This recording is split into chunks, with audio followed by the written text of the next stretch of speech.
Greetings, brothers and sisters in Christ. We come to the second Sunday of Easter, which is Divine Mercy Sunday. The image, the feeling of mercy runs all throughout the liturgy, throughout the readings, and we want it to run into us. His mercy endures forever. God's mercy endures forever. So we're preparing to receive mercy. The Hebrew word for mercy is hesed, and it means like a steadfast loyalty, a devotion, an everlasting love. This is one of the best ways we understand God, and we see it in the risen Jesus. So the gospel today, on the evening of the first day of the week.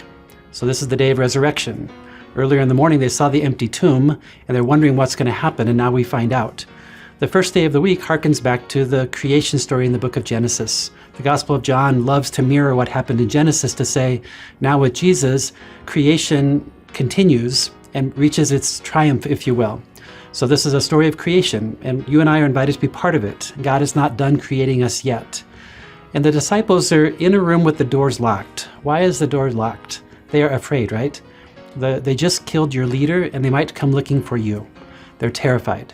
And so when you and I are afraid, when you and I are uncertain, what does Jesus do? He can walk through locked doors.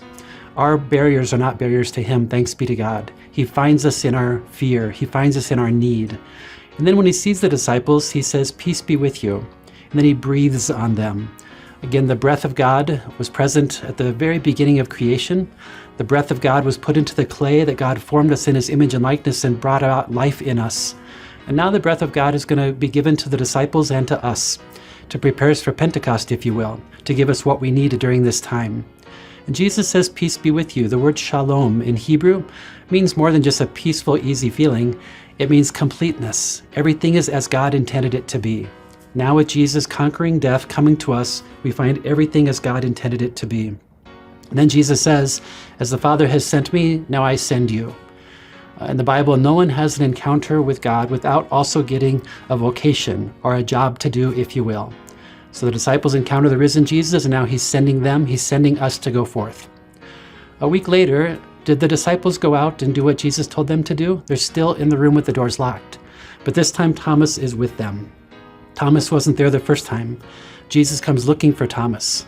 I like to say that Thomas gave us a test because Thomas asked the disciples, "You met Jesus, what did he tell you?" "He told us to go forth and go out and be sent." And then I can see Thomas saying, "Well, why are you still here in the room with the doors locked?" Again, that's you and I sometimes. We try to make a commitment to follow God and then we fail. But God keeps coming to find us and to show us a way. And then I can see Thomas, when Jesus comes, Jesus says, "Here, Thomas, put your hand and feel the nail marks, and put your hand and feel my side." Like Jesus wants Thomas to draw near to understand. And maybe again, that's a test for us. If you're a follower of Jesus, where does it show in your hands?